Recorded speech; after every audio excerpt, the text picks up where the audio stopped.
మీరు ఆ సందర్భం వచ్చింది కాబట్టి కిరణ్ కుమార్ రెడ్డి గారు ఉన్నప్పుడు అసలు కొన్ని నిర్ణయాలు క్యాబినెట్లో చర్చించకుండానే ఆయనంతటా ఆయనే స్వయంగా ప్రకటించి క్యాబినెట్ మంత్రులను సర్ప్రైజ్ చేశారన్న సంఘటనలు కూడా కొన్ని ఉన్నాయి కదా. అల్టిమేట్గా క్యాబినెట్కి అయితే వచ్చినాయి కదా, క్యాబినెట్కి వస్తాయి. అల్టిమేట్ క్యాబినెట్ ముఖ్యమంత్రి అయినటువంటి వరకు నిర్ణయాలు తీసుకోవాలి. లేకపోతే what for his chief minister, what for అంటే క్యాబినెట్ సంప్రదించడం ముందో వెనుకో ఎవరు ముఖ్యమంత్రులైనా కూడా కొన్ని నిర్ణయాలు క్యాబినెట్కి కూడా పోకుండానే తీసుకోవాల్సి వస్తుంది. తీసుకున్న తర్వాత మళ్ళీ కాన్ఫిడెన్స్ తీసుకున్నారా లేదా అనేటువంటి అది దేనివల్ల అంటారు? అంటే వ్యక్తిగత ప్రతిష్టకు పాకులాటం కోసం అలాంటివి చేసి ఉంటుంది సార్, లేకపోతే రీజన్స్ ఏమి? కిరణ్ కుమార్ రెడ్డి దీనిలో రాష్ట్ర విభజన విషయంలో అతను సరైనటువంటి రోల్ ప్లే చేయలేదు. సరైన రోల్ ప్లే చేసి ఉండింటే ఉన్న వాస్తవాలు, ఎందుకంటే అతను తెలియకుండా ఏ ఒక్కటి జరగలేదు. అవన్నీ ఢిల్లీలో మిగిలిన మంత్రులతో అందరితో మాట్లాడరు.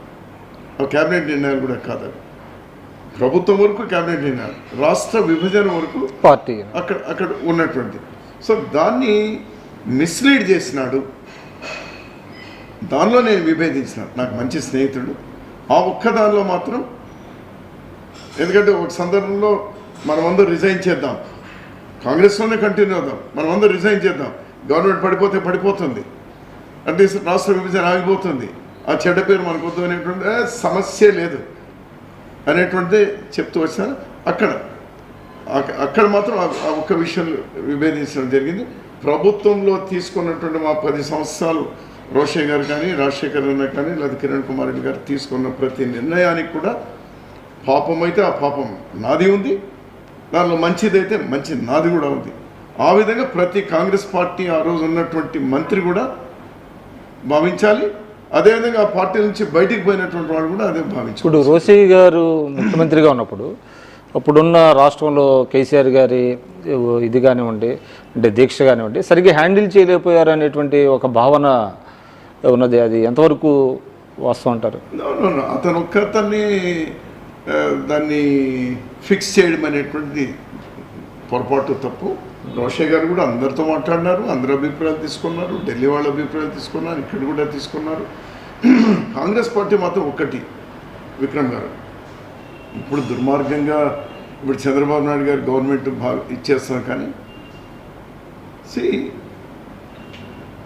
ఇండెఫినెట్ ఫాస్ట్ ఏ ప్రభుత్వమైనా కూడా 2 రోజులో 3 రోజులు చూడాలి. 3వ రోజు అయిన తర్వాత ఇంక వాళ్ళకి ఆరోగ్యం బాగాలేదని ఎవరికైనా కూడా పారామీటర్స్ పడిపోతాయి. 3వ రోజు 4వ రోజు తీసేయాలి. కాంగ్రెస్ పార్టీ ఎప్పుడు కూడా అది హ్యూమన్ ఫేస్లో హ్యూమన్ లుక్తో చూస్తుంది. అదే దీంతో రోషయ్య గారు కూడా చూసినారు. ముందే అతని హెల్త్ అంతంత మాత్రం. ఇఫ్ సంథింగ్ గోస్ రాంగ్, ఒక నిండు ప్రాణం. వై? సో కాంగ్రెస్ పార్టీ ఎవరు ముఖ్యమంత్రిగా ఉన్నారో ఆ కోణంలో చూస్తారు.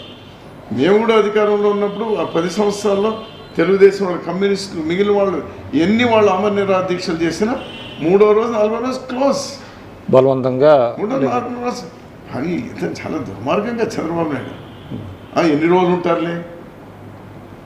ఉంటారులే ఏమనుకుంటున్నారు? అది ఆ భావన ఇప్పుడు కాంగ్రెస్ పార్టీకి లేదు. సో ఇట్స్ రైట్, ఒక వాళ్ళ యొక్క నిరసన తెలియజేయడానికి ఒక తీవ్రమైనటువంటి నిర్ణయం. ఇప్పుడు ఒకటండి, ఆ రోజు సరే ఏ కారణాల వల్లైనా పార్టీతో విభేదించి వెళ్ళిపోయారు. అంటే కిరణ్ కుమార్ రెడ్డి గారు కానివ్వండి, మిగతా వాళ్ళందరూ. ఇప్పుడు త్వరలో ఆనం సోదరులు కూడా వెళ్ళిపోతున్నారు అనేటువంటిది ఒకటి వస్తుంది. సో వెళ్ళకుండా ఉన్న వాళ్ళని ఆపటానికి, అలాగే బయటికి వెళ్ళిన వాళ్ళని తీసుకురావడానికి మీ వంతుగా ఏమైనా ప్రయత్నాలు చేస్తున్నారా?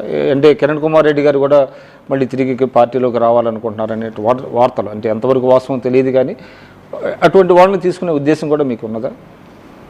ఒకటి, కాంగ్రెస్ పార్టీగా పోయినటువంటి వాళ్ళ గురించి పెద్ద మేము పట్టించుకోవాల్సినటువంటి అవసరం లేదు.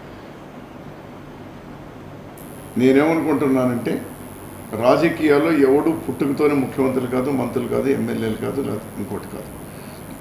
పుట్టుకతో ప్రతి ఒక్కడు సామాన్యుడే. ఈరోజు కొత్త వాళ్లకు అవకాశాలు కాంగ్రెస్ పార్టీలోనే ఉంది, వేరే పార్టీలో లేవు.